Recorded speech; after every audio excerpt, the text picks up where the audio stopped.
요사이 한국에서나 미국에서나 전화 금융 사기로 손해를 보는 분들이 많습니다.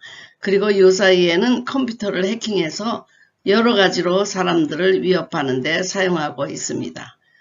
이것의 특징은 무엇인가요? 방심이라든지 아니면 그들이 놓은 낚싯밥에 걸려드는 경우, 틈이 있다든지 아니면 그러한 부분에 많은 죄를 짓고 있었기 때문에 그런 말들에 넘어가게 되는 것입니다. 즉 함정과 덫, 올무를 사용해서 사람들이 넘어지도록 하는 방법입니다. 그래서 1시간 깨어서 기도하라는 말씀이 있는 것입니다.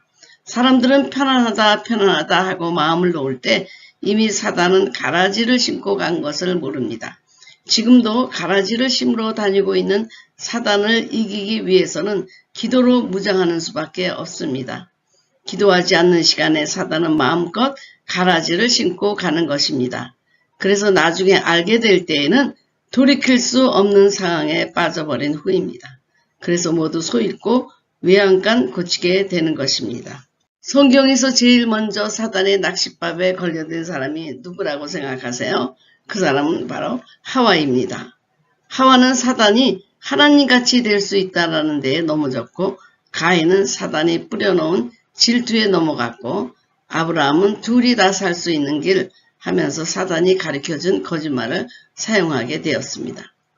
이렇게 그들이 뿌려놓은 올무에 걸린 사람들로 인하여 죄는 죄를 낳고 지금도 우리가 죄 가운데 허덕이고 있습니다. 지금 기도해야 하는 것을 쉰다면 사단은 씨를 뿌리기에 가장 좋은 시간을 만나게 될 것입니다.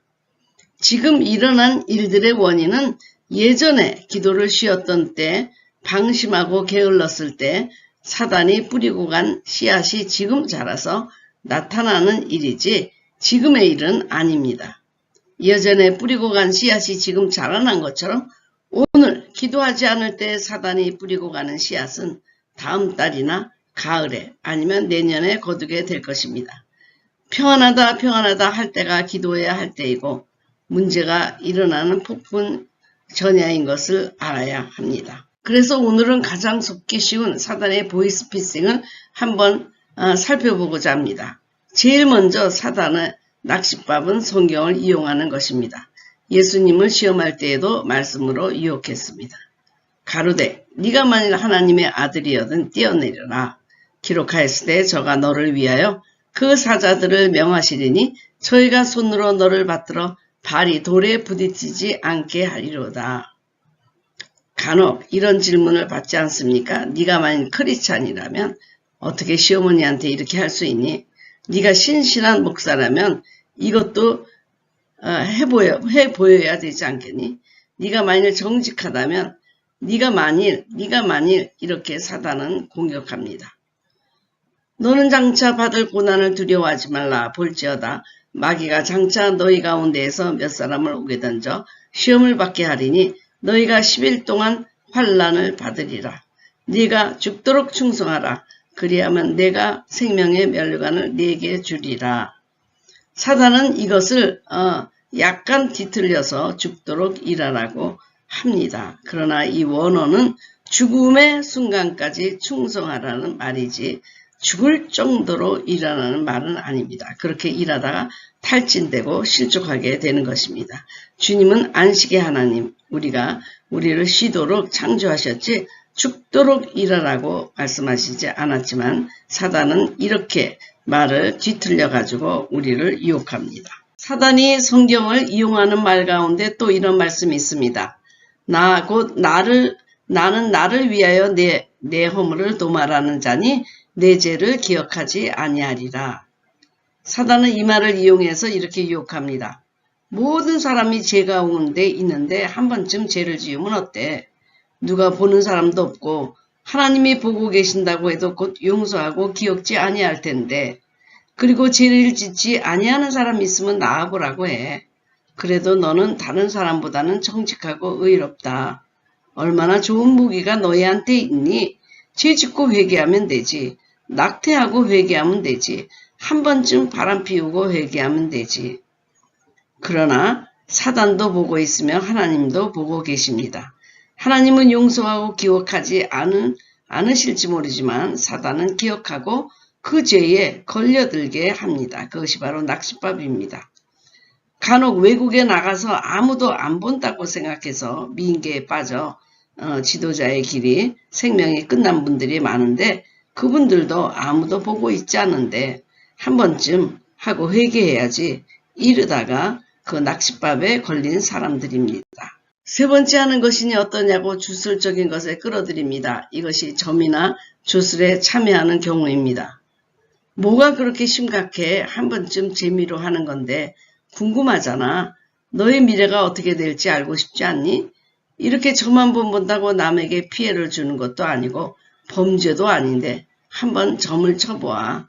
혹시 너의 인생이 바뀌게 될지 누가 알아? 그 지긋지긋한 가난에서 벗어나고 싶지 않니? 라면서 한 번쯤 재미로 해보자고 제 가운데로 유혹합니다. 점을 치는 것은 귀신의 지하를 구하는 것이기 때문에 한 번쯤 재미로 해보았지만 일생 그 점괘에 사로잡혀서 살게 됩니다. 너는 단명하리라. 나는 점괘를 받았다면 그는 살 희망을 잃어버리고 건강하게 노력할 필요도 없이 빨리 죽는다는 자기 암시에 빠져서 그냥 쉽게 목숨을 포기하게 됩니다. 노력해도 단명할 건데 내가 왜 이렇게 살려고 받은대지? 하고 쉽게 자신의 명을 단축하게 되고 운명론에 빠지게 됩니다. 그러면 한 번이라도 점치는 영의 리스트에 올라가서 평생 점치는 영의 노예로 살게 됩니다. 너는 나를 건드리지만 않으면 나는 너를 공격하지 않아. 내가 얼마나 큰 힘을 가졌는지 모르지. 마음만 먹으면 너희 식구들을 죽일 수도 있고 병신을 만들 수도 있고 사업이 망하게 할 수도 있어. 그러니까 잠자코 나를 건드리지 마.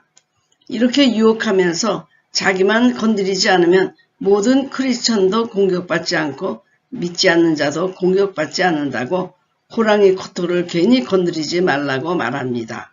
그러나 성경에는 그렇게 말씀하지 않으셨습니다.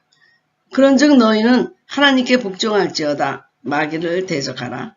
그리하면 너희를 피하리라고 말씀해 주셔서 오히려 성경은 적극적으로 대적하라고 말씀하십니다. 대적해야만 떠납니다. 그러므로 사단은 약한 자에게는 강하고 강한 자에게는 약합니다. 약한 자는 낚싯밥에 걸려들고 강한 자들은 자신을 대적하니까 사단은 피하게 되는 것입니다. 당당하게 대적할 때 사단은 7길로 도망갑니다. 그들은 협박하지만 사실 아무 힘도 없습니다. 그들이 말하는 것은 허풍이고 거짓말이다. 여기에 속아 넘어가서는 안 됩니다. 너희는 지옥이 있다고 믿니? 사랑의 하나님이 어떻게 지옥을 만들어서 자신이 창조한 피조물을 그 지옥에 던져버릴 수 있어? 어떤 부모가 자녀들이 잘못했다고 그 아이들을 불구덩이에 던지는 부모가 어디 있겠어? 자비와 인자, 용서가 풍성한 하나님이 그렇게 하리라고는 상상도 못하지. 그러니까 적당히 죄를 짓고 살아. 여차하면 용서를 빌면 되지. 어느 부모가 한 번 용서했다고 다음에 용서하지 않겠어? 하나님의 사랑은 더 크고 무궁하잖아. 성경에도 하나님의 사랑은 에버라스팅 하다고 했는데 말이야. 이 말에도 많은 함정이 있습니다. 공의의 하나님을 무시하고 사랑을 악용해서 마음껏 죄를 짓고 그리고 사단의 노예가 되라고 초청하는 말입니다. 성경은 분명히 이렇게 말씀하고 있습니다. 마땅히 두려워할 자를 내가 너희에게 보이리니 곧 죽인 후에 또한 지옥에 던져 너는 권세 있는 그를 두려워하라. 내가 참으로 너희에게 이르노니 그를 두려워하라. 누가복음 12장 5절에 말씀해 주셨습니다. 또 이렇게 말합니다. 나를 섬기면 위험에도 보호해주고 너희 자손 대대로 잘 살게 해줄게. 내가 명령하면 모든 귀신이 복종하고 나의 사람에게는 건드리지 않아. 그러니 너희 자손까지 다 나에게 바치도록 해. 그들의 건강, 재산, 안전 내가 모두 책임질 테니 라고 말하면서 자기를 섬기면 우선 귀신의 공격이 없다고 말합니다. 자기 편이 되었기 때문입니다. 이것은 정말 거짓말 중에 거짓말입니다.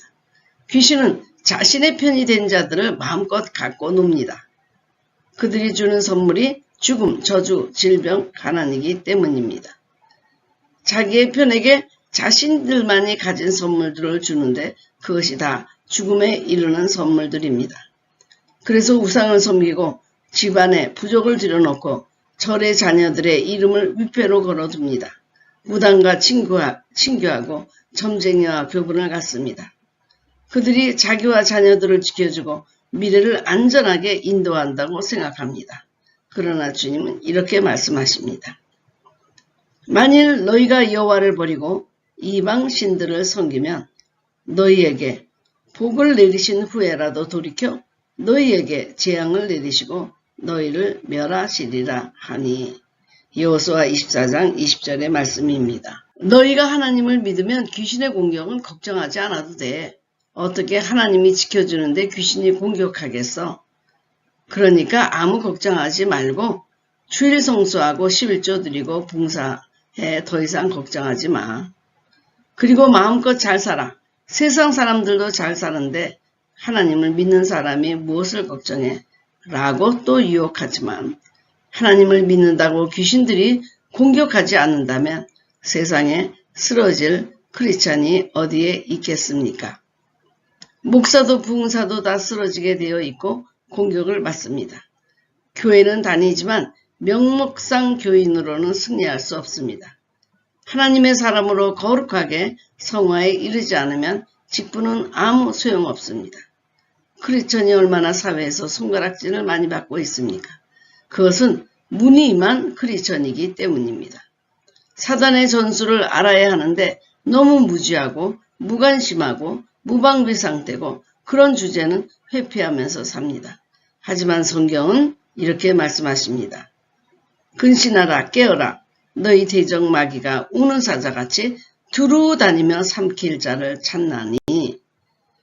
어느 누구도 전부 모두가 사단의 공격 대상임을 알려주고 계십니다. 귀신이 어디 있어? 이 과학시대에 조선시대에 귀신 얘기를 하면 어떡해. 다 미신이야. 네가 귀신의 존재를 보았어? 보았다면 헛것을 보았겠지. 귀신 혹은 지옥 이런 말들은 다 지어낸 것이니 걱정하지 마라. 누가 너희가 나가는 길을 방해한다고 해. 그런 말은 다 잊어버려. 이렇게 달콤하게 안심시킵니다. 처음에 한국에 미국 선교사들이 와서 한 말도 같은 맥락입니다. 그래서 귀신론이 발전되지 못하고 이 세계에 대해서는 아주 무지한 크리스천들이 되었습니다. 이런 말로 사단은 달콤하게 마음의 무장을 해제시킵니다. 말씀이 없다면 모두가 그렇게 속아 넘어가게 될 것입니다. 신명기 32장 17절 그들은 하나님께 제사하지 아니하고 귀신들에게 하였으니 곧 그들이 알지 못하던 신들 근래에 들어온 새로운 신들 너희의 조상들이 두려워하지 아니하던 것들이로다. 성경에는 몇 번이나 귀신이라는 말이 나올까요? 귀신이 포함하는 성경 구절만 100절이 넘습니다. 땅이 숨기면서 살아. 왜 모든 것을 다 알려서 함께 기도하니? 너는 기도해 준다고 하는 교회 식구들을 얼마나 믿니? 세상에 믿을 사람은 하나도 없어. 숨기면 그냥 지나갈 일을 왜 다 파헤쳐서 문제를 만들어. 한 일도 안 했다고 딱 잡아떼고 기억이 안 난다고 딱 잡아떼면 될 일을 왜 그렇게 크게 만들려고 해. 누가 증인이 있어? 그런 문제들은 묻어두어. 사실 문제들을 공개하면 더 큰 문제가 생길 것 같아서 적당히 숨기고 아니면 꼭꼭 숨겨둡니다. 하지만 꼭꼭 숨겨두면 그 지하에서 사단이 마음껏 문제를 힘들게 만들고 엉키게 만들고 해결의 길을 막아버리게 됩니다. 그러나 문제를 공개할 때 주님이 해결하시기 시작하고 돕기 시작하는 것입니다. 그래서 하수구를 열라는 동영상을 한번 올린 적이 있는데 하수구를 열고 빛이 들어가야 모든 벌레가 죽게 됩니다.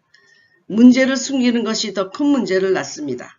사단은 문제가 공개될수록 힘이 약화되는 것을 알아야 합니다. 함께 기도할 아군이 더 많아지기 때문입니다. 무관심, 무지, 회피, 무방비 이 모든 것이 틈이 되어 오늘도 사단의 낚시밥에 걸려드는 크리스찬이 없기를 기도합니다.